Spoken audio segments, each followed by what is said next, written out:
You are listening to selfdiscoveryradio.com with an orchard of wisdom just ready for your picking, filled with illuminating, inspiring stories. Do check out the community and the discovery stores.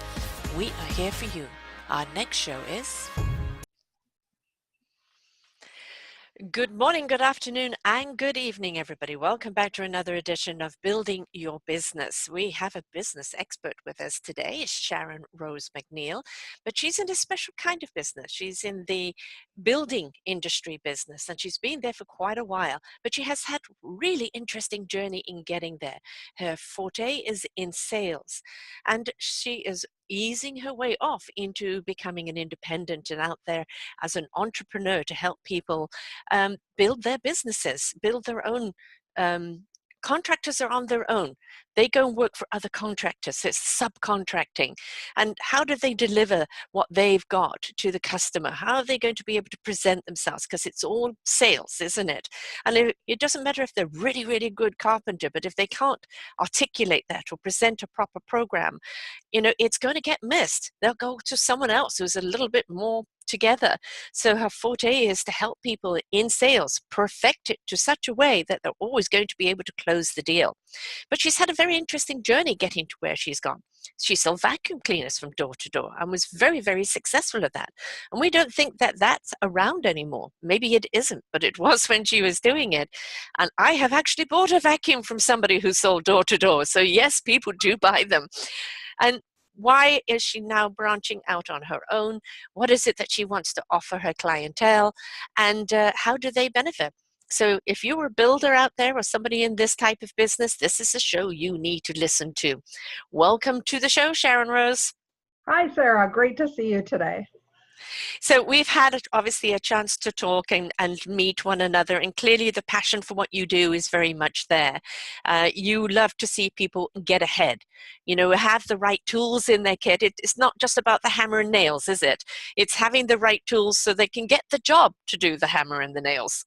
Yes, absolutely. I mean, everybody has something to sell, whether you're in the building industry or you're a mom at home. We all sell ideas, we sell services, we sell products. We all have something to sell. Particularly, I've been in the building products industry now for 17 years. So it's just something that, I'm very excited about. It's something that I know. And so that's where I've decided to niche my business. But, really when it comes to sales, there's some foundations.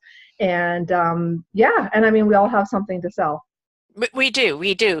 I mean, your forte is in this particular business, but pretty well when you're looking at the fundamentals, there's a core, isn't there? The building blocks, so to speak, in any business that you do, in anything. Because we're all selling something, as you said, but the way we sell it today has changed. We're not looking at the rah-rah. We're not looking at the, cut you a deal. It's really, if people buy you, if they like you and what you're presenting, then that actually, very often, they won't even look at what your skill is until whether they like you or not. Because it's a trust factor, isn't it? Yes, absolutely. A lot of people, they come to me when we talk about sales training and they say, I really don't want to be salesy. And Right. I think, where that statement comes from is we've all had a bad experience at some point in our life with a salesperson. And whether, maybe perhaps you walked on a car lot and somebody followed you around and didn't give you that ability to sort of shop around a little bit, or, you had somebody that come in and, well, howdy folks, Yes. and it kind of turns us off. But people actually love to buy. They just don't want to be sold. And I think, the biggest thing is if you work from a place of authenticity, you don't need to be afraid. That's where a place that I've always worked from. And if you're really there to serve your customers and to help them solve a problem, you're actually in the helping business. You're not so much in the sales business.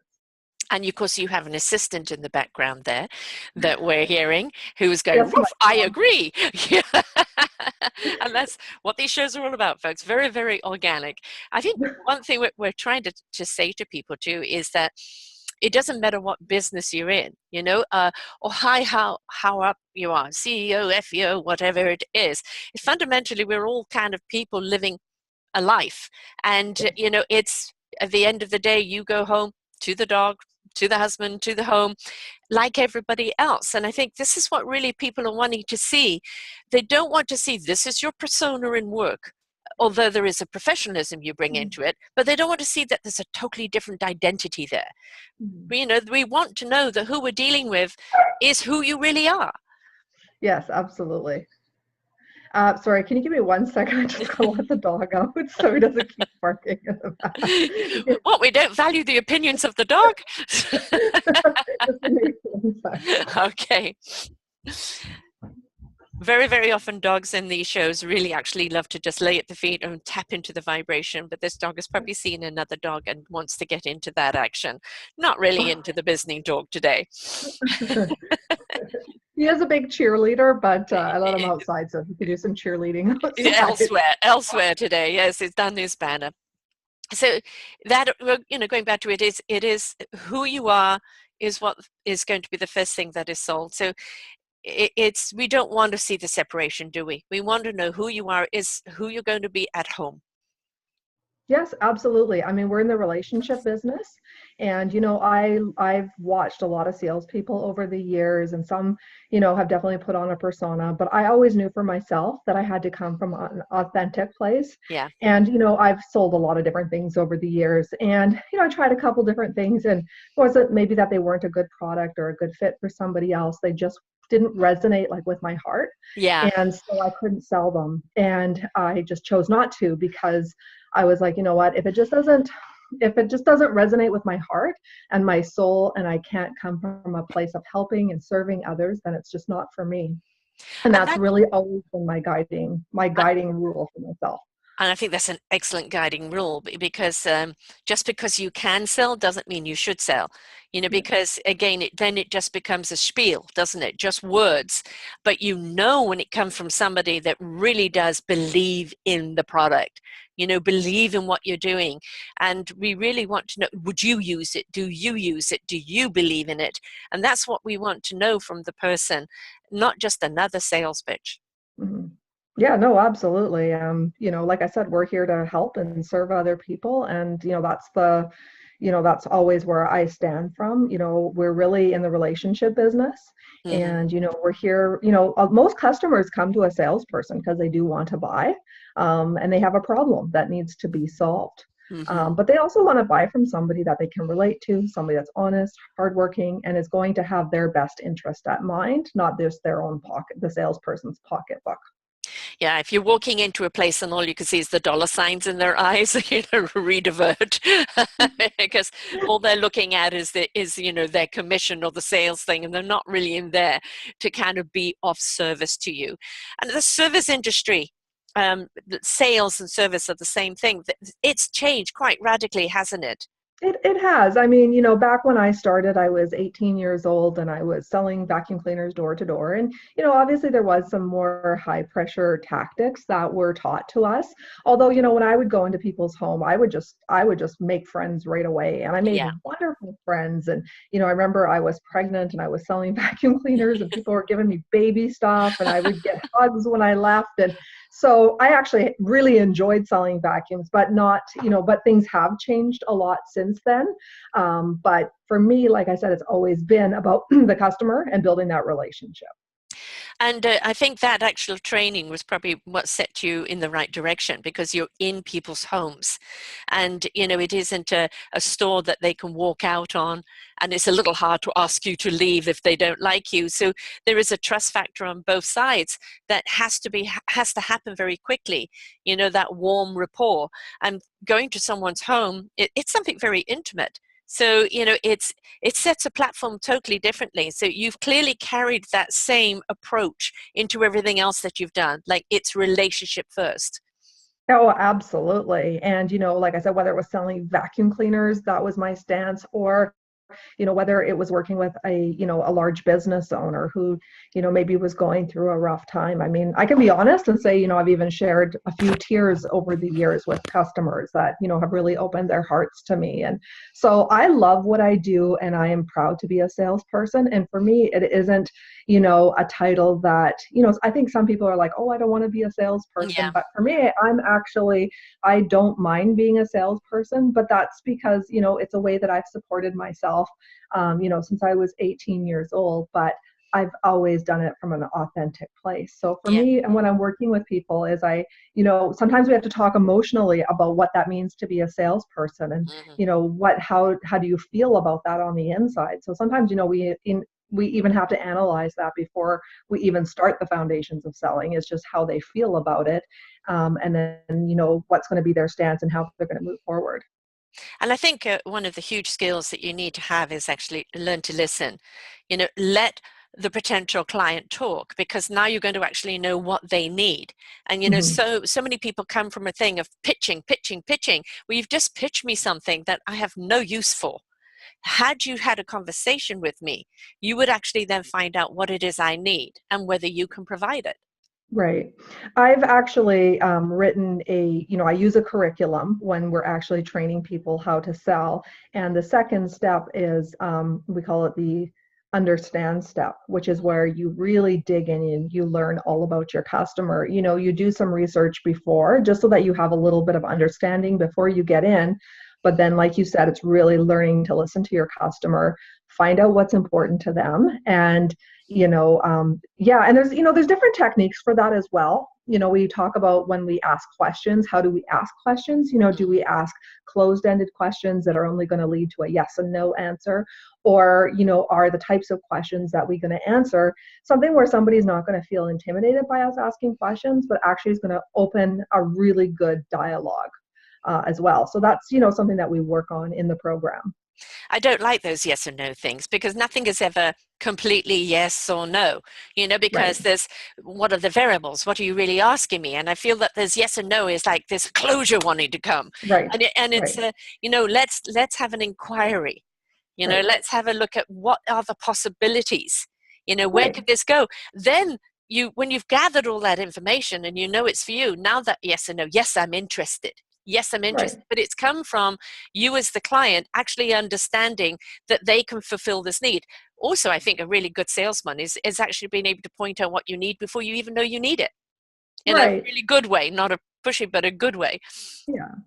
And I've always said, I'm not with a client to sell them anything they don't want or they don't Right. need, right? So, if after, at least, having an open mind and listening, if they decide that it's just not something for them, and it doesn't resonate with them, it's not something they want, or even something that they would benefit from, Right. then it's not a big deal. Perhaps they know somebody that would benefit. That's the Um, point. Mm. right, exactly. That's, I think, what people forget. It's like, oh, I didn't close that deal. But did you leave a seed? Did you leave Right. people the feeling that they really, really enjoyed you? They don't have what you want, but they most certainly would go, oh, you've got to meet this person, and I'm sure you're looking for this. The referral business is something that it beats an ad any time, doesn't it?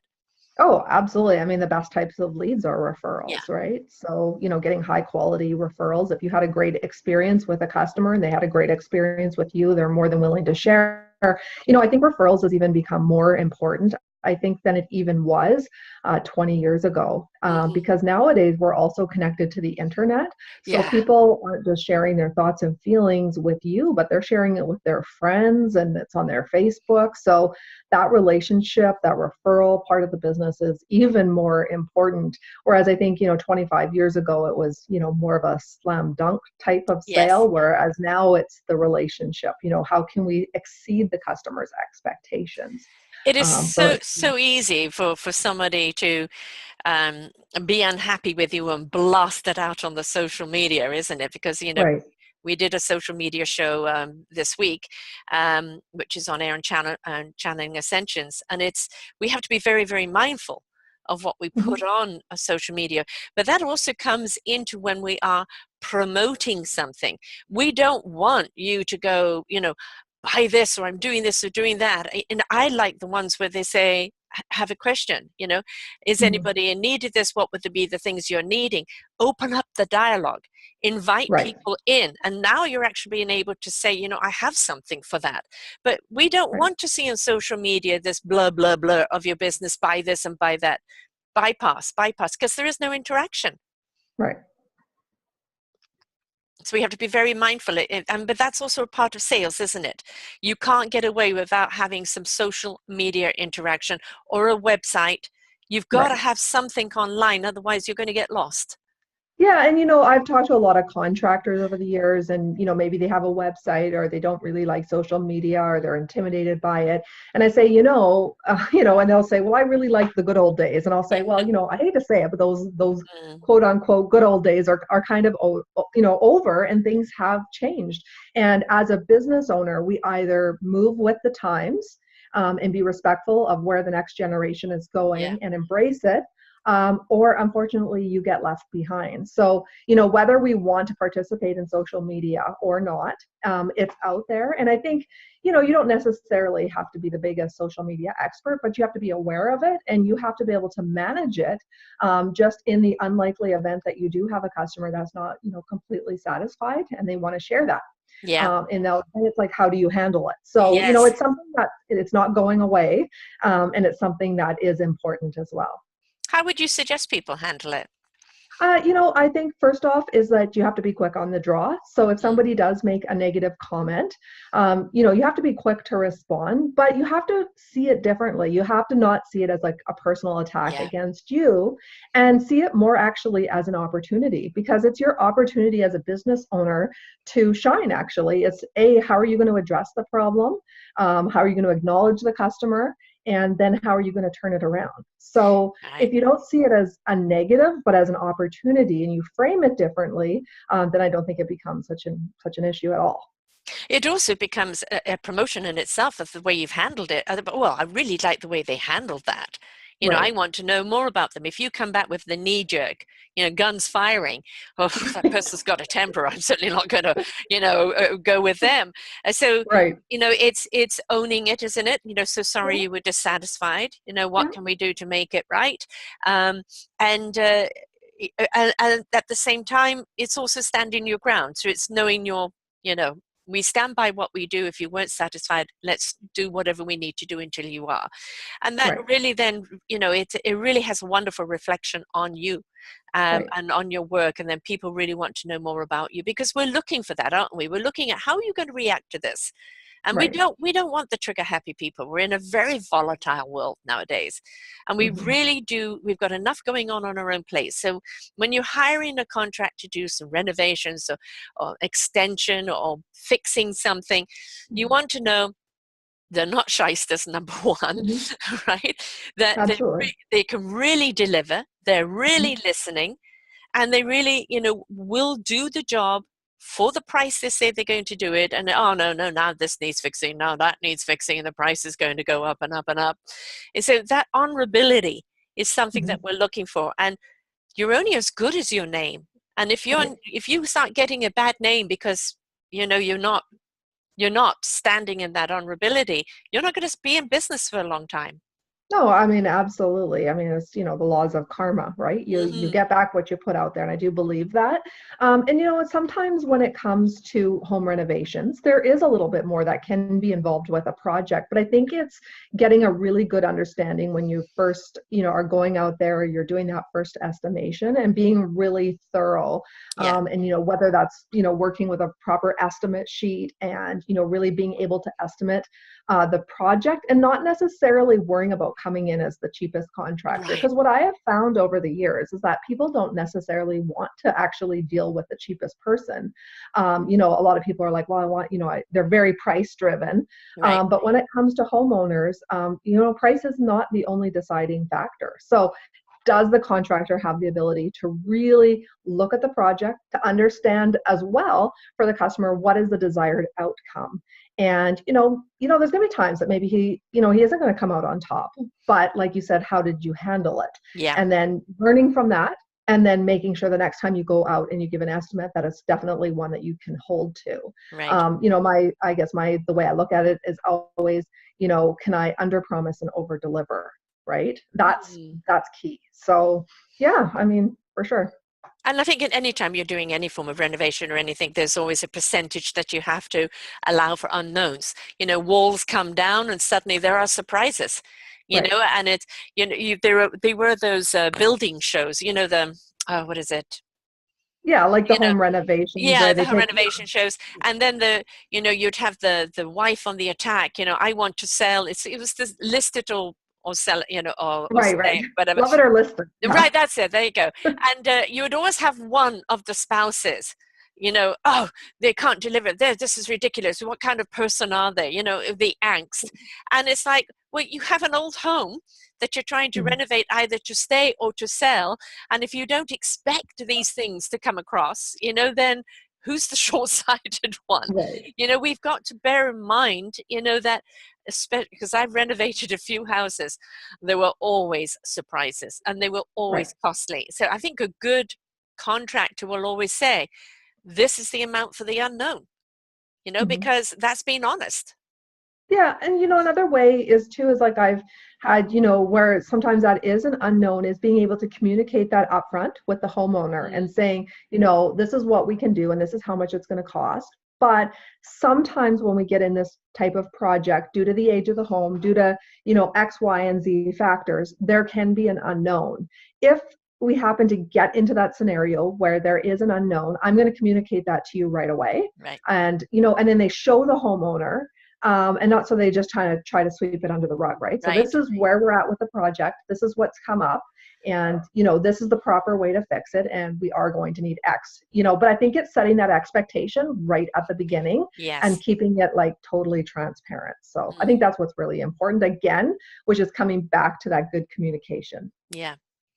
Now, as in this building world, I mean, when we look at anything, the blueprint and we're building a home or there's something being built, creativity has to come into play. And that means there has to be a vision. Right. And, that if you can step into the vision of why you are doing what you're doing, it's so much easier for you to share that vision with other people, isn't it? Yeah, and I mean, a lot of manufacturers today have really great tools Mm, for envisioning what that end project is going to look like. There's home visualizers out there. I know some of the paint programs. You can kind of see what your room would look like after it's painted. So, I think things are changing yeah. rapidly. And but again, it's like for the contractor who's selling it, is he going to jump on board and use those tools? And again, is he going to be able to help the homeowner? Because I think there's a lot of great tools actually out there right now. So basically, if you're looking at wanting to do a renovation or do something, it's actually a really good idea to put a presentation together. And, Right, by utilizing whatever company that, may be providing the tools, like I just did a show on passive housing.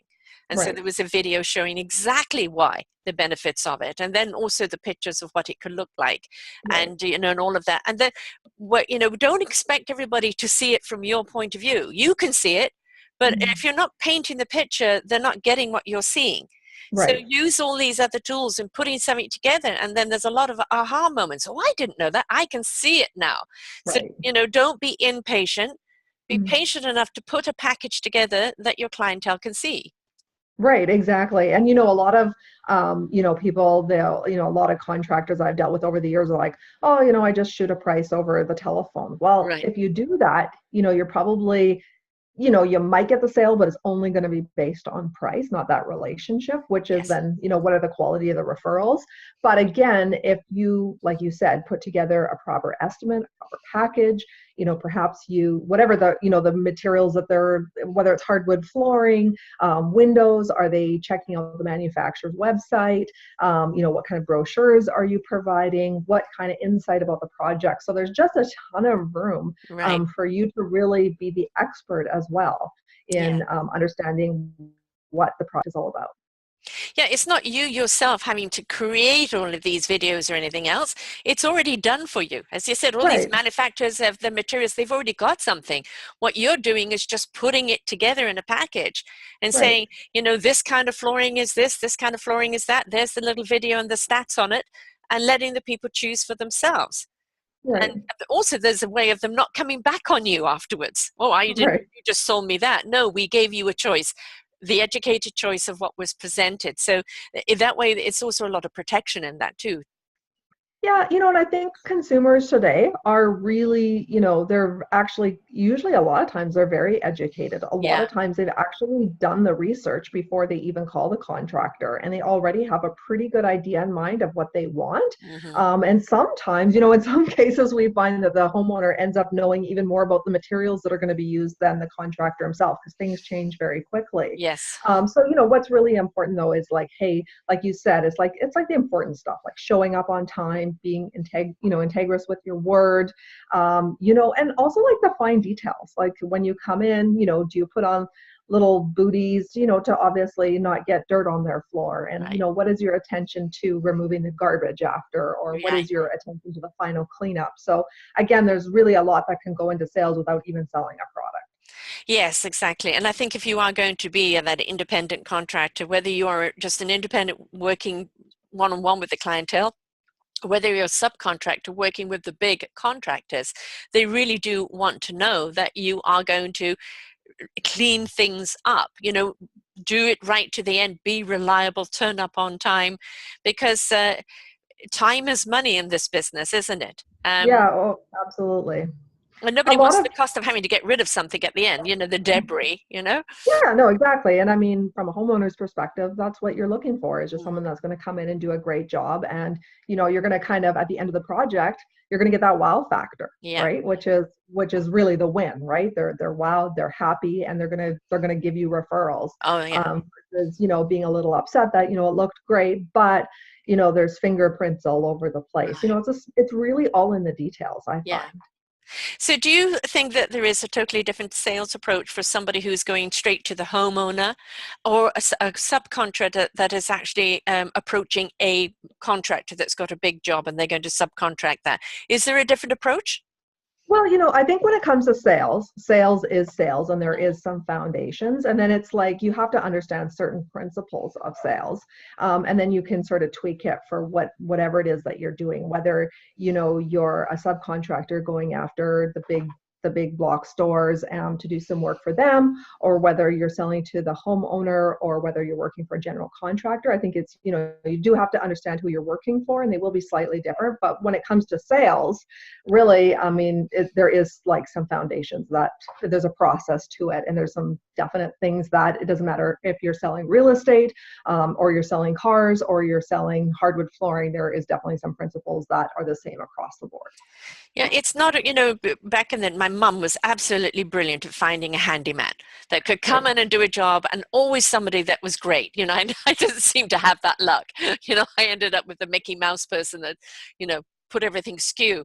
But she always found that great handyman. And we really don't have that today, do we? It's really today, whether you are very, very good at one thing or the other, you really do have to step into some sales skills, sales approach, because that handyman word of mouth, or just find them in the yellow pages, isn't there anymore. So it doesn't matter how good you are at, I can do this and I can do that, or I'm a handyman and I'm good at all sorts of jobs.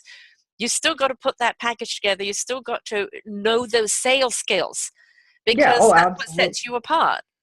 Yeah, no, absolutely. I mean, you do have to present yourself very professionally, and people, their level of what they're looking for now is up here, compared Hmm. to what it used to be a bit down here. So we are finding, like you said, having a website, well, obviously number one, business Yes. cards, things like that. But it goes beyond that. It's like, hey, what's your presentation? And whether it's on your iPad, or whether, it's still as a folder with information and stuff, you still do have to be professional. I'm not saying that everybody is still doing that.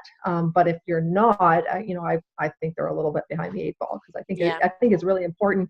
And when I work with people, the thing I sometimes people get stuck with, but I can do it for this much, and they get stuck sort of in being that lowest cost Yes. provider. And I try to work with them and say, price isn't everything. It's important. It's a factor that you're not going Yeah. to ignore, but it is not 100% everything. And, you know, you're going to be in business for the long run if you're making profits. Yes. And, you know, making profit is not a dirty word at Right. all. Yes. Yes. You know, it's what makes the world go round, right? And so, yeah, you know, and I find a lot of homeowners, they end up buying somewhere in the middle. They don't necessarily go with the lowest price person Mm. because they don't trust that. And they might not have the ability to go with the highest price person, but they want to land somewhere in the middle. So the price needs to be fair. And I Yes. think if the service is good and the price is fair, I think you're gonna find they're gonna land a lot of business in there. Right. But I do work with a lot of contractors, and we talk about profitability and, you know, what kind of profits are you making and what's reasonable and where do you need to be and that type of thing. One has to always be mindful that you're only as good as your next job. You know, Right. like when you're doing this job, you've already got to kind of be setting something else up, which doesn't mean you divert your attention, but you've got to be savvy enough to be actually send out leads or response. Or how would you suggest, other than the social media, that people actually do promote themselves out there? Is the Well, I old mean, yellow pages, I don't, is it Google nowadays? You know? right. Well, definitely Google is, you know, a big part of it. You know, we're all, you know, when we are looking for something, I think a lot of us really, we Google it right Yeah. away. You know, are you coming to the top of Google? I mean, you got to sort of be at least on page number one. Being, you know, on page 2 or 3 probably isn't good enough. And if you're down at like 25, that's not Yeah. good either. So you want to, and then, you know, like, is your website mobile friendly? Because what we find is Yes. that most people initially are looking on their mobile devices, and they're like, hey, you know, whatever, you know, roofing companies near me. So that, you know, is important. It's not the only way, you know, of course, there's business associations, Right. there's flyers, there's all types of different marketing, but, you know, definitely having a good web presence makes a lot of sense, and it is a must.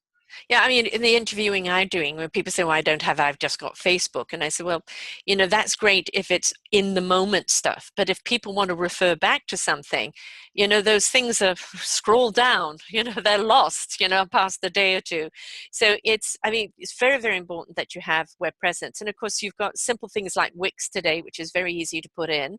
But it's also the ability to take a good photograph of the work you've done with permission from the person that you've done it for, and let it speak for itself, and try get a testimony from the person saying the job was great. Make sure it goes up on that site, because that Right. shows your validity of who you are, a happy clientele. You're not trying to sell them a sales pitch. There's the proof of the pudding, Right. the product they Right. did, the happiness with the job. Right. And yeah, again, having that image, whether it's a before and after image gallery on your website, or even being able to put those pictures on your iPad or your laptop or your phone, and being able to show the homeowners, you know, here is a project that I did was similar, and here's the before and here's the after. So again, you know, that's all part of it, right? And those and then hey, you know, if the customer is really happy, you know, like, why not ask them for a testimonial, or Right. ask them if they could refer a customer to call them? You know, that, yes, really important. See, a lot of contractors say, well, I just want to go and use my hammer and nails. I don't want to do any of this. But if you want to be continually employed, Right. you know, to do your hammer and nails, this is part of the business. You know, I interview an awful lot of authors, and it used to be that your publicist would do all your advertising, your turn up for signings, and that's it. You know, Right. now even with the big publishing houses, you've got to do your own self-promotion. You've got to get out there, podcasting, book signing, and everything else. And for a lot of people, it's uncomfortable for them. But then if you step into it with the knowledge of how and what really will benefit you and where, now you're actually going to see that it's far less work than you think it is, and it's so much more beneficial for you. But you have Right. to do it if you want to be out there, don't you? Right. And, you know, I think with any job that we have, whether you're working for yourself or you're working for an employer, there's going to be aspects of your job that you're really going to enjoy. And there's Yes. going to be aspects of your job that you're really not going to love. And, you know, in sales, cold calling, for instance, is, Yes. you know, one thing that a lot of salespeople really dread, like the dreaded cold call Yes. or door knocking. But sometimes, unfortunately, especially if you're just getting going, that can be a part of it. So, because like you said, you always have to have future business. So what's coming into your Mm. pipeline, and you always need to be filling that pipeline for future work. I mean, it's important to sell deep, but you also want to, you know, have the width as well. So, you know, you just have to understand, you know, I remember, like I said, when I was selling vacuums and we learned how to door knock, and how to sort of like get ourselves in the door. And, at first that was really terrifying, but it didn't become it. I just took it on as a challenge. So if you Yeah. don't see it necessarily as something that you dread, but just if you see it more as a personal challenge, then it gives you a chance to really excel.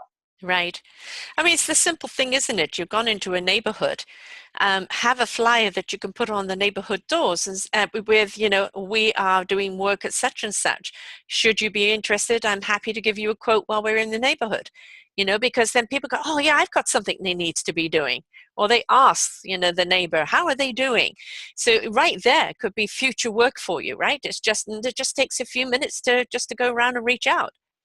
Yeah, no, absolutely. We had our house painted last year, and they put up a lawn sign Mm-hmm. that said, "This house has been painted by this, Mm-hmm. particular contractor." And we had a lot of neighbors, because we had just moved to our house 3 years ago, and it was sort of a very old, dated color. And we wanted to, bring it up to something that looked a little bit nicer and more modern, a little bit Mm-hmm. more welcoming.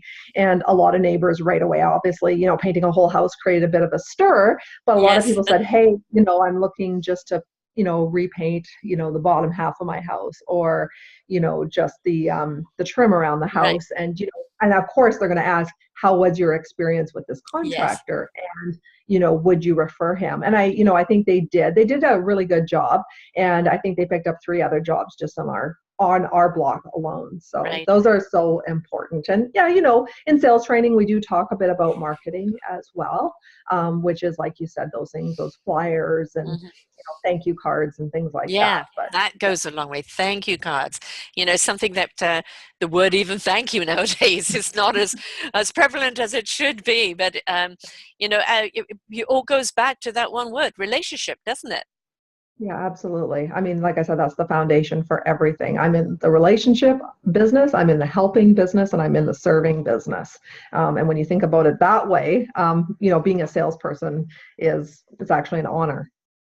Yes, I mean, I know of myself, if somebody's done a job for me, when it comes up to doing something else, the first person I'm going to go to is someone who's done a job for me in the past, Right.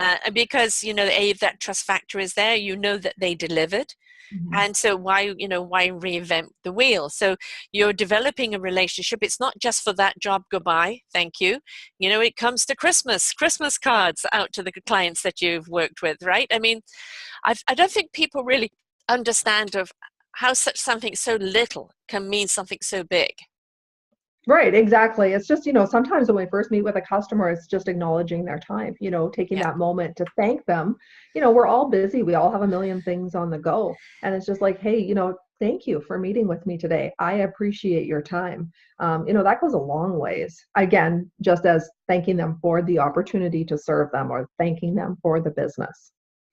There's where I am right now, there's a job being done, and the person doing it is extremely cranky. And a couple of things have been done wrong, which he refused to take ownership of. Right, So then the screaming match, and right, that doesn't lead to a good relationship. So whether there has been a misunderstanding or miscommunication, you have to own it at least 50% and not right. argue, because that's not going to get you any references for another job. Right. And I mean, it does sound like it's been a bit of a miscommunication Mhm. problem. And perhaps that came from, in that second step of the understand stage, that Yeah. perhaps he didn't really understand. And sometimes, we don't read, we can't read each other's minds. So Yeah. sometimes you have to get really clear with each other.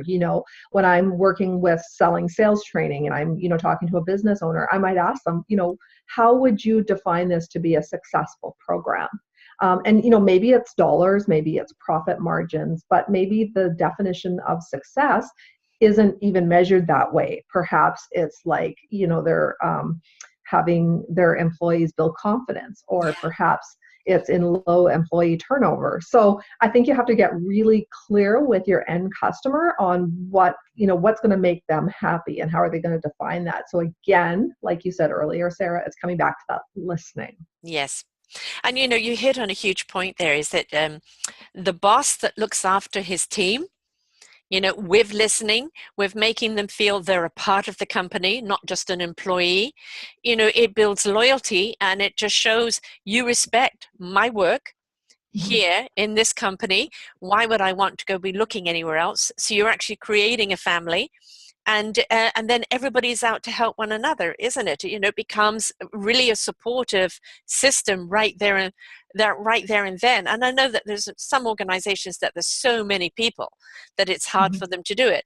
Well, then pocket it off, have each division have that kind of community within themselves, because again, somebody else I know is working for a window company, where they put all the windows together, and he said every week the boss buys them all lunch together, and if he makes a certain bonus over and above, he shares it with his staff, and everybody really enjoys working there and wants to hold on to that job because they're being treated with respect, and that increases the sales. Right? And so we have to actually understand how you treat your workers is going to be a direct reflection on what's going to happen with production. And what we actually have found is that it's not even necessarily the companies that always pay the highest wages that actually retain their employees.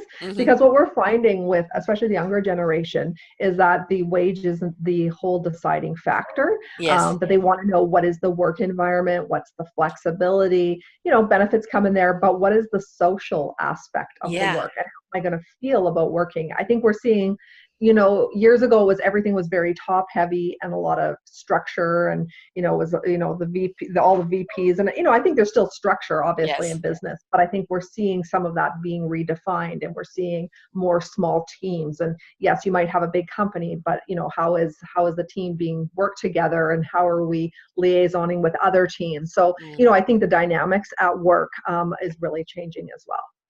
It used to be you went and did your job, 8 to 5, you got a paycheck. You may not particularly like it, but it was a job. Right. And as you said, with the millennials today, it's like, I'm not going to give 8 hours of my day every day and not enjoy it. I want to enjoy what I do. And so, as you said, if there's that social, that community, that camaraderie there, not only do they do a better job, but everybody then again is more supportive of each other, and they're less likely to kind of want to leave and go look for something else. Right. I mean, one of the examples that we use sometimes when we're working with different small companies is like when you walk into an Apple store, all the employees generally seem pretty happy. They're having a good time. And like, what do you notice? Well, the work environment is pretty social. Yes. They all sort of help each other. There's sort of this upbeat environment, and they all obviously dress professionally, but there's just something to be said, whether you're an Apple fan or you're not, there is something to be said about what happens in that energy when you walk in an Apple store. So sometimes when we're working with business owners, we talk about, hey, how can we bring some of that energy to your team, because that's going to spill over to your end customer as well. Right. And of course, a lot of the time building is seasonal, isn't it? There's some things that can only be done during particular seasons, and that means it's longer hours, it's more stressful. And of course, the more you're in tune with your staff, the more they're willing to put in those extra hours and go that extra mile, because they understand this is the season. And it's, not cracking the whip, you will deliver, Everybody's willing to give more if it's been respected and received with gratitude. Yeah, no, you're absolutely right. A lot of, especially in the building industry, a lot of it is very seasonal, whether, your season's in the summertime or, you're doing like power washing in the spring. There is definitely a lot of these things have a bit of a cycle to them. And again, it's like being able to manage that, which can be tough. When I'm working with business owners, that's something we talk about, and it can definitely be tough. But, I think every employer out there is just always looking for really great people with the right attitude. And I think a lot of it, a lot of skills can be learned, but it's having that right attitude to start off with. And when it comes to pricing, a lot of people may look at, oh, that's so much for a job, but you have to bear in mind that this is not what they're making every single day. You know, it's you may have a gap between the next job, and whatever you've earned in this job has got to carry you through until the next job. We're looking at Right. that, and so much in every business today, isn't it? That, you know, the guaranteed 40 hours a week consistent pay. If you Mhm. are an entrepreneur or a subcontractor, it's only as good as the next job, and you've got to make sure you carry yourself in those in between times. Yeah, and I think even when it comes to pricing structures, I think things are being looked at a little bit Mhm. differently. I had this conversation with a friend of mine who works in procurement, and just even in the way that they purchase. And she said, sometimes the way that we looked at pricing or purchasing items, 20 years ago might not be the best step for today. So, Yeah. like for instance, with contractors, are they waiting for the whole job to be paid, or could there be milestone payments, or there's just it sometimes it's just something that takes a secondary look at it. Right. Yeah. And you know, I think actually, you know, the tier payment as you go type of thing, I think it's a good idea, because, you know, sometimes you end up with somebody on the other end saying, I haven't got the money. Yeah. Right. So, Yeah, no, you know, there's and certain then amount you have to protect yourself on too. yeah, and then I think it also, like, even if you do like a milestone payment, and again, this is just like one option, but it's again communicating with that homeowner, how do you like the quality of the work so far, and it gives everybody that chance just to make sure everybody's on the same page as well. So, Mhm. that can be a good strategy for some. So it doesn't really matter if you're a bricklayer or if you're an architect or whoever you are, everybody needs that sales training. You know, Right. it's the fundamentals, it's what's expected of you from a clientele, or even if you're, you know, pitching to another contractor, you know, it's all very well, you can put these bricks together, but, you know, you also want that presentation. So for a lot of people, they've chosen this business because they just like, you know, the lane, the bricks in the water. They don't really want to deal with people. But the more comfortable they get with it because of the knowledge, you know, they don't get so bothered by it. And of course, they're going to be hired over other people. Mhm. Yeah, no, no, you're absolutely right. Yes. So whether you like it or not, step into it, because Right. taking a sales course and really understanding what your client wants, how to present it, how to put your package together, how to do pricing, you know, how to do the marketing, how to do all of that. Yeah, it sounds all intimidating at first, but the whole point is you're giving them the how to. And at Right. the end of the sales course, they now have the tools in their kit to go know how to do it and not feel intimidated by it. Right. And sometimes, well, I meet with people and they're like, well, I know how to sell. And maybe they know everything about their product. Mhm. They know everything about this widget and that widget and all the specs. But, understanding your product is important, but it's not the only aspect of selling. It's just that's one small part. Yes. And so, like, there are some subliminal things that go into sales. There's, a lot of stuff has been written on the psychology of sales. And so, sometimes when people say that, then we talk about their numbers. And maybe they're not as high on their goals. They haven't achieved as much of their goals as they would like to. And again, defining what that goal is and how we can get there. And so, what are you doing? How is it working? And, what are some areas for improvement? And we can all, life is a journey, right? And Yes, so we exactly. all have areas that we can improve on. And, even myself, even though I'm a sales trainer, I'm always still looking to improve myself. It's always a learning journey. Be willing to go with Mhm. the flow, redirect, change, because if you're still working on the paradigm of 10 or 20 years ago, you're going to get left behind.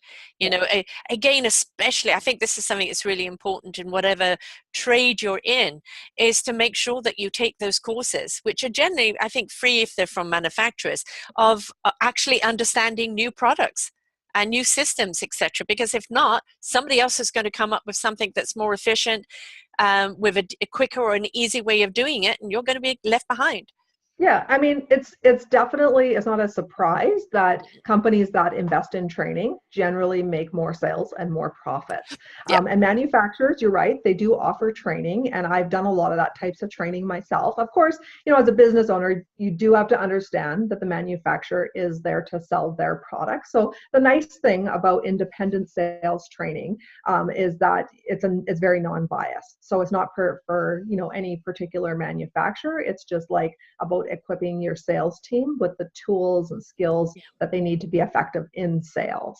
But definitely both go hand in hand, and manufacturer training is important as well, Mm-hmm. because your salespeople definitely need to understand understand their products. So that type of training is important, but I also think that independent sales training is important as well, because you're developing sort of more of those personal interrelationship skills as well. Yes. Do you actually go in and work with building companies where you actually work with everybody in the building company on sales? Right. So I do some of that, which was, we do have developed a day program, which we can come in and we can do like a full day of training all of their sales staff. And then we have a follow-up program as well, so that it's not just like a one day and then we leave, but we have some accountability. And whether they sign on for a few months, a couple quarters, or a full year, we want to, the most important thing for me as a sales trainer is, how do they define success? And what are those results they want to get, and how are we going to get there? So them achieving the results that they want is really, really important for us. That's number one. So we can do that. But a lot of smaller people, contractors, they just want help one-on-one, or perhaps they're looking to hire just a sales rep for their company. And so they want me to come in and just train one particular sales rep. So, with what I do, I always have to be adaptable to the customer. So we always tailor it for each specific customer. So whether you want us to come in and work with one employee, multiple employees at the same time, different times, we can do things remotely, or we can do it in person. I personally still like, best of all is just working one-on-one individually in person. I think that has the biggest impact. But when we're looking at long-term follow-up, whether it's a monthly call that we make with the team or with an individual, but having that accountability and following up is really important. Yes, I think that, a huge point there, follow up. It doesn't matter what business you're in, follow up, again, the thank you letter, or are you satisfied? Is anything else you need down the road? Remember me, but, follow up. You don't just disappear off the scene, right? Well, and my stance is that we're not just sales training, but we're training partners, which means that I really like to get to know the business, understand like what the current industry, what's happening in their industry, what kind of challenges they're facing, what are their strengths, how do they separate themselves from the competition. So I really want to know everything I can about that company, because I want to really be able to serve them, and I want them to get the results that they're looking for. And again, I don't like to come in and just do a one-time approach. I really want that relationship, and I want to work with them for a longer period of time. And even if that means, less money for us, I really want to help them. That's really, really important to me. That's why I became a coach, is I love helping people. And when I see that light bulb go on in their eyes, and when I see them land that next sale, for me, I get really excited about that. I'm very passionate about that. So, I mean, you can teach the fundamentals, the core, the basic tools, but, because of the industry, there is always something else that you need to refine on, or redefine, or a new technique that's out there. So actually having you as a coach, having done one program, it's really, really good then to come back to you with a brush up on what else is out there, or a different approach. You could have done the sales thing and you're only actually talking to people one-on-one. All of a sudden now it's become bigger for you, and now you need a totally different new sales approach in order to approach the big guys, or a bigger deal. So you're that kind of mentor and that coach in the background that can keep being there, being that support, and help them with that next level. Right. And, Sarah, top athletes, they all have personal Yes. coaches, right? Yes. Whether you're high up in politics, you're going to have personal advisors. And, it's no surprise that people that are out on top generally have worked with other people, and have coaches to whatever they're doing, mentors, coaches, that type of thing. And the reason is we just can't all be and do every single thing, but why not leverage somebody else that can help you, and might have seen things from a different perspective, or can even motivate or inspire you as well. Right. Whether you're working with somebody who's just, a young entrepreneur trying to build their business, their independent business, or whether it's working with a big corporation, you've got the fundamentals, but you've got the different level packages according to what people have. So, maybe a young entrepreneur can only afford so much right now, but then all of a sudden, because of that sales training, they're getting busy, and now they're really ready to go up to that next level. And of course, which again, you're there to step in and help them with that next level. So it doesn't matter whether you're working with a big corporation or small company or an individual, you'll work with them all. Yeah, no, absolutely. And you have to remember that it's really directed by the customer, Mm, and how many sessions they want to put in. They're looking at a basic sales course and they're like, okay, we've got some of that down already, but that part about overcoming objections, mm, a lot of people out there, they say the hardest part about closing a sale is actually closing the deal. And yes. so they're able to do a lot of the other steps. So sometimes, we still go through the steps because I always believe in having a solid foundation, but sometimes they want more of like a recap, a summary of one session, and then we look at another part and we specialize and we work together on, what it is that they really need some help on. So whether it's having difficult conversations with their end customers or their suppliers, things like that, and now, navigating those difficult conversations. If that's where they want to go first, we can do that. Or if we want to do a recap on the basics and then dive into that and do a deeper dive in one particular area. But it really, when it comes to sales training, it's really directed by the customer and, obviously what fits in their budget, and we're going to work around that. But also, what is it that they want from it, and how do they want to get there? What would you actually say to somebody, whether it's an individual or a company right now, on what you're offering them? What would you want them to know? Well, I mean, I'm a sales trainer. Like I said, been in the building products industry for a long time. But like I said, I really want to help people. If you're not getting the sales, you're not hitting the goals that you want to get, or you're not making the profits, or there's more opportunity and you just haven't figured it out yet. It's always just worth a phone call. It's worth some time just to, we can just talk about things up front. I don't, it's not like I charge for just having a conversation. And sometimes people will say to me, well, how much do you charge? And I always say, like, we're not going to go there right away unless for sure that I'm even somebody that you would want to work with. And Right. so we have to get to know each other and know if it's going to be a mutually beneficial relationship. So just talking to somebody, doesn't cost anything. And then Right. we know, if I know first off, if I'm going to be able to help them and if I'm the right trainer, or perhaps, I'm very well connected in the training industry. Perhaps I know somebody else that, would even be better. And I have no problem referring somebody as well, because I want to, like I said, I'm very committed to the results that they receive. So I want to make sure that whoever I work with as well is going to be able to get those results. So so we can do, really, like I said, when it comes to sales training, it's really up to them. If you're just looking to train a rep, you're looking for some additional help as a business owner, as a contractor, whether you want to invest in sort of like larger type training in a classroom, we can do that. We can do things online as well, remotely, if it's just not within the cards that we're not close enough to each other.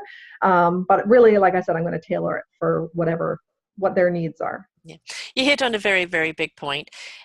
Just because you can have this client, if there is a friction or if there is just not a connection, Mhm. don't take the job. Because, right back to the beginning, you talked about sales is about a relationship, and you want to have a relationship with your clientele. You want to have a relationship with the clientele that you're helping. And if there is a disconnect, if you're just kind of speaking a different language or there isn't that synergy, you're never Mhm. going to be able to give them what they truly need. And Yeah, a absolutely. different type of person will do so. And I think that's very important when you're actually even picking your clientele. If there is just a homeowner or somebody there that it's just not for you, decline the job, because Right. otherwise you're opening up, some possibilities of friction along the way. Yeah, I mean, it needs to be mutually beneficial. Mhm. Like I said, I'm in the helping business. I want to help people, but at the same time, like you said, there has to be a synergy and there has to be an energy. And if I'm not the right fit, I'm not going to take it personally. Right, exactly. If I can help coordinate and facilitate where they're going to get along better with somebody else, and I've been that for in some companies I've worked for. Whether it's like the customer is not getting along with their rep and it's just not working, and sometimes I've come in as just a different approach. Yeah. And I'm able to look at things differently. And then, when I'm working with the salesperson that, perhaps was rejected, then we have to work through that relationship between us and saying, like sometimes I'm just not going to connect with the customer and they might totally connect with you better than me. Yeah. And, it's hard, at first, I think sometimes that can be kind of hard, but that took me a little bit of time to learn. But once you realize that it needs to be the right fit, and if it's not, there's still plenty, your tribe is out there. You're going to find the people that are going to work Yes. well with you. So And that's don't very let the important. money drive, the dollar drive you, or that person's Right. cheap, or that's this, or that's that, and I'm going to do it. Because again, the conflict of any form of constructional work, or dealing with anything, there's always going to be some stresses that come along. And if you Mhm. haven't developed a relationship, those stresses are going to get magnified and, become that of volcanic eruption. So having that relationship right up front, when anything ever does pop up its head, you can now rationally talk about it and resolve it. But if there's friction, it could be something that's not worthwhile. So it's very, very important that you do have that connection and that synergy with the person in anything that you do. Yeah, and Sarah, like you said, if the end customer just sees dollar signs in the Yes. salesperson's eyes, they're kind of completely pick up on that. Like Yeah. just like if the salesman like really or saleswoman really needs a sale, they're like really desperate for it. Trust me, that customer is going to sense that. And that's like Yes. the worst place that you can work from. So, for me, I think I always focused a little bit less on the sale and Yeah. just more the relationship and helping the customers. And you know what? The sales are a natural byproduct and they come. And that's Exactly. the beautiful part. And you know Exactly. what? If you work from that place, I remember when I was, working for a particular manufacturer and I was dealing with this big business owner and I thought, oh my word, this guy's been in the business for 50 years. And, I'm like, how am I going to, I'm coming in as a young woman. And how am I going to help him? And he said, what's really important to me? He says, not that you know everything about this industry, because, I've been in it forever. But he said, from time to time, all manufacturers are going to struggle. And when that happens, I just need you to have the integrity to call me and talk to me. And, Yes. to be honest, there was times when I really did have to pick up the phone. And that was really, really hard because I was afraid to lose a big account. But I would say, something's kind of going on right now. And you know what? It never came back on me. The owner would be like, I really respect the fact that you told me the honest truth. Because therefore I can plan my business accordingly. Yeah. And the result was that actually sales went up. And yeah, maybe for a short period of time, there was a little decline in one particular product or something. But overall, the sales increased because I had, let them plan their business accordingly. But every time they called, I picked up the phone, or at least I returned that phone call within an hour or two. Or when they emailed me, I always returned the emails. But I didn't run and hide when there was a problem. Right. Exactly. And everybody's going to have problems in business. That's natural part. And again, how are you going to react? Are you going to turtle and run and ignore those phone calls and emails, or are you going to step up to the plate and say, you know what, there is this problem, or I don't have the perfect answer, but I'm going to work. And as soon as we can get this together, or I'm going to keep you informed. And that is what is really, really important. Yes, exactly. I was a sales rep in South Africa for a couple of companies, and quite honestly, I didn't know everything about their product. That they knew much better because they were using it day in and day out. Right. But what it came down to is what service was I giving them? I am the person that's representing the manufacturer, and this is my customer, but very often there was a disconnect. So you are that connection in between. So by listening to what your client really knows, they know what the product is, but maybe it's the delivery, or maybe it's this, or maybe it's that they need the help on, and you take that back to to the manufacturer and saying this is really what they need in the services. Now you're building that beautiful connection between manufacturer and retailer, and now there is a communication, so there can be that flexibility, there can be that need. It's when it's absolute or there isn't any connection, that's when you start losing people. So again, listening, paying attention, and addressing the situation and making them feel they're not flapping in the wind, that you really are Right. hearing them and you're trying to resolve the problem. And that's Right. really where that builds the longevity, doesn't it? Right. And it really, in a lot of ways, you end up being like that liaison, right? Yes, I yes. guess I've always thought of myself kind of, even if I'm working for a company, as still an independent, because at the end of the day, what I own is myself, right? Mm-hmm, And mm-hmm. I own my career. And so I'm not owned by, any particular company that I work for. I own myself. And, I've always treated my sales profession as like my number one aspect. And so, yeah, like, so I think I always kind of felt like, I was kind of working independently while working for a company, and that I was always listening to the customer and trying to have their best interest. Mhm. But at the same time, you have to sometimes you have to toe the company line. But it's definitely you want that win-win situation for everybody. Don't compromise yourself. Right. We know you want the job, but don't compromise yourself, because again, it goes back to either that desperation or that disconnect where people don't feel that they've got the real you. Always step into you, and you'll know if there's something you need to walk away from because that's not being respected. And sometimes you do in a job. You have to say, look, I cannot. I have to walk away. This is not working. It's going to be conflicting for both of us. And you have to know when that is. Yes, if you've got a job, you're trying to finish it, even if you get somebody else to finish it for you because you can't, it's just don't lose yourself along the way, because that's really who all you've got. Right. So you have to work from an authentic place. At the end of Yeah. the day, you're the one that has to live with yourself, right? Yes, And it's yes, your career, you're the manager of your own career. In a lot of ways, you're the manager of your own destiny. yes, And so you have to always manage that. And, if you're working for somebody and they're not working ethically or with integrity, I mean, you can leave, yes. right? And always find something else that's going to be a better fit for you. Because at the end of the day, like I said, I really value myself as a salesperson. Mm-hmm. And I know that can be taken anywhere. Exactly. Your dream, as we see behind you there. Yeah, that's right. And for you, it's not, as you said, it's not about the sale. It's about the Right. connection. It's about you offering a service Right. that enables people to actually get out there and fulfill their dreams. Right. Yeah, you're in the helping and the serving business, aren't you? Yeah, exactly. And there is no one person that can do it all on our own. We need help along the way. We need other people's expertise. And when Yeah. we're open to receiving and listening and applying, then we will actually feel, I've really got that knowledge.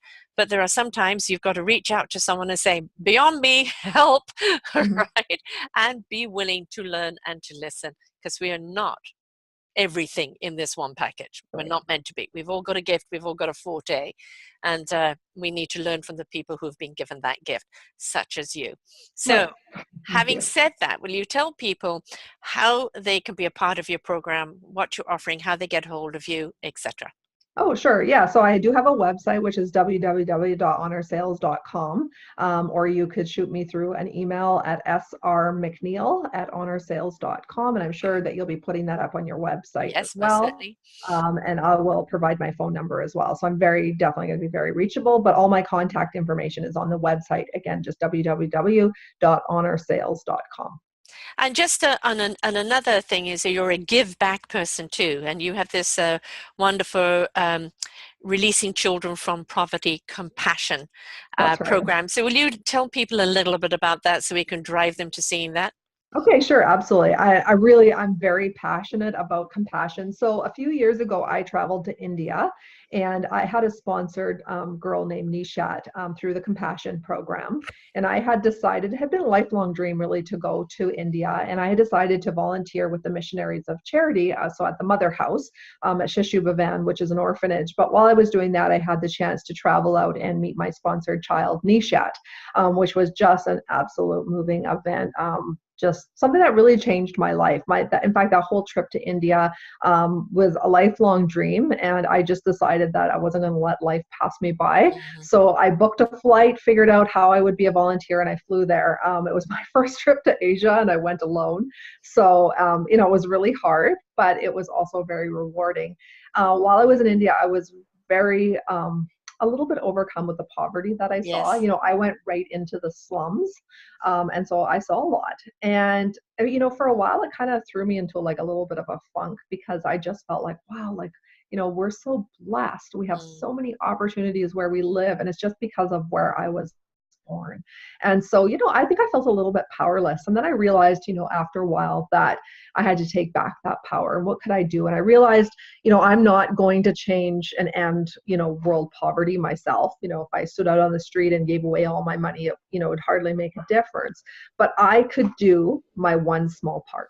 And if we all do our one small part, we make a big change. So I Absolutely. thought, well, what can I do? And so I know that I've, been in sales my whole life. And I thought, well, I could start a business and I could do some coaching, and then I could give a portion of that back to a great organization. And I chose Compassion because, like I said, I've had a sponsored child for a long time, and I really got to know the program, and I knew about their financial integrity and how important that was, and protecting children, and their, helping women with businesses. And I just really liked their whole approach. And so I thought, you know what, I'm just going to choose to get behind this one program. Like, I know there's many great organizations out there, but again, I'm just doing my one small part.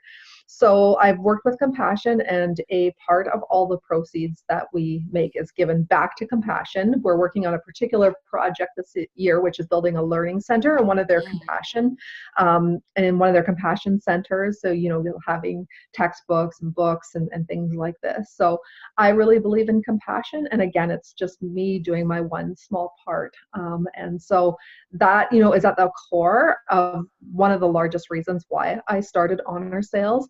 Sometimes people ask me where the word honor came from, and it just came from inside of me. It had to honor my truest calling, and I had to be able to honor the customers as well. So the name came sort of organically. But, on the days where things get kind of hard, or, I think, oh, who am I? I'm just this, one small fish out here. And, sometimes I feel like I'm kind of paddling a boat, but wonderful people keep walking into my life and keep jumping aboard with me and helping out and getting involved. And, I'm just doing my one small part, but it's really, that's what fuels me. And so I love Compassion, love what they stand for. And so when you get some sales training, you're also putting a donation to Compassion as well. And their site is? Sorry, it's just compassion.ca. Excellent. So, that it's the ocean is made up of one drop at a time. And, Right. that one drop, it adds up. And no, we're not looking at the one person changing the world, but many people together with that one drop can make very big changes. And it's just being compassionate enough to step forth and do something about it, isn't it? So it is. Like I said, there's many great organizations out Yep. there that are making change. I just got behind this one because I liked what they stood for, and because I had seen it firsthand in action. It had to be something I could, again, it had to come from a place of authenticity and integrity. And that's always been my guiding factor in building this business is, does it resonate with me and my heart? And if it does, it goes forward. And if it does not, or I feel a bit of a check in my spirit, then it doesn't. Right. And that's just, me honoring at my deepest level, my heart and what I really believe in. It's a very good compass to be going by, most certainly, definitely. So it's honor.com. Oh, honorsales.com. Honorsales.com. So everything, they can find you there and connect with you there, and then set up a call to have a chat with you. Yeah, no, absolutely. Like I said, it doesn't cost anything just to have a phone call. We can exchange some emails, but I would obviously like to have a phone call as well, just so that I can understand, what it is that they're looking for. And again, making sure that it's going to be a win-win for them. Right. And it really doesn't matter where anybody else is in the world, because you can do things virtually, though, of course, you are in Victoria, BC. So if people are in this vicinity, then you've got the one-on-one. But with the virtual gift of, the internet today, one can reach out anywhere at any time. But some parting words of wisdom that you would like to leave the audience with, love. Well, I'd like to share just a quick little story, and I won't make it too long. But back when I was really, really young and I was just getting started, I made a vision board. And back then it was probably, this was been about the early 90s, and there was this whole thing about having a vision board. And so one night I sat down and I took, and again, I was just at the very beginning of my career selling vacuum cleaners door to door.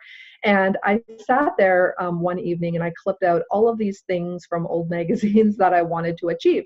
And one of it was, there was a little blue house, and at the time I wasn't a homeowner, and I put a black SUV on there. And then there were some smaller things I needed, like new dishcloths and boots for the kids, and just some smaller things, all the way up to, like, at the time it was like, oh wow, a house, right? Or a black SUV. Anyway, so I made this vision board and I hung it up in my hallway, and I kept it for a long time, and I really focused on it. And then somewhere along the line I moved, and that vision board got misplaced, and it had gone missing for a long time. And when we sold our last house, somehow I found that vision board years later. And I was so shocked, but what I saw was That was my life. And I Right. looked on there and I realized I'm living in a blue house. I'm driving a black SUV, and long past the new dishcloths and towels and things like that. So, I really wanted to share with you. It's just like the power of vision in your life. And it doesn't matter what you're doing. It's just having that vision for yourself. So that's, again, when it comes to sales training, it's something we talk about. What is your vision for yourself? How do you define success? And where do you want to go? And then again, how are you going to get there? So what are going to be your strategies and your tactics? So it's just a little kind of a fun story that I like to share, but goal setting and having that vision for yourself is very, very important in that mindset. And it's something I still actually use it to this day. I always have my goals on my fridge, and I hold myself accountable to it. So I guess that's my parting thought or little story. But what I like to do is help people achieve their vision and their goals for themselves. What we water grows. Right, And if we're willing exactly. to water it, nurture it, it will grow. And it's also not the dictating the how, right? It's making sure you have the toolkit and then allowing that creativity to happen, and it will show you the Right. how and the where and the what. You didn't dictate how you were going to get the house or how you're going to do that. You just knew that with your due diligence, your persistence, and your sticking to the passion that was authentic to you, it manifested, because that's what it was meant to do, because that's what you were watering. Yeah, So no, absolutely. excellent. Well, thank you so much for being with us here today and sharing all your wisdom. It really doesn't matter whether it's the contracting business or building business or not. Sales, as you said, are sales. Yeah. And no matter what you're in today, you do need to have some of those skills, Yeah. because times have changed. And Yeah. so bottom line, it's build a relationship with whoever your clientele is. Yeah, no, absolutely. And like I said, we do offer some training, such as I've written a training program called The Fundamentals of Sales, which will just take you from step one up to here. And I'm currently working on level 2, which is just more of a deep dive and for some greater learning as well. So there's more good stuff coming as well. But if you have any questions, or even, if any of your listeners just have a sales question, like I said, again, reach out, even if it's not the right time for sales training right now. I'm more than willing just to help them out with their particular sales question that they're Right. having. Again, I'm in the serving business as well. Yes, exactly. Plant the seed, you got the conversation. If Yeah, it's not something you can do immediately, it's on your vision board. exactly. Exactly. Well, thanks so much, Sharon-Rose, for being with us here today and sharing this wisdom. And to everyone else, understand, no matter what you do, it is building that relationship, but it's got to come from an authentic place, if that you're doing it because you are passionate about it. Because if you're not, you're just, a salesman who's looking for the bottom dollar. If you really want to share your service, your product, or anything else, come from the heart, come from the soul, be authentic, stand in integrity, and then you will have longevity.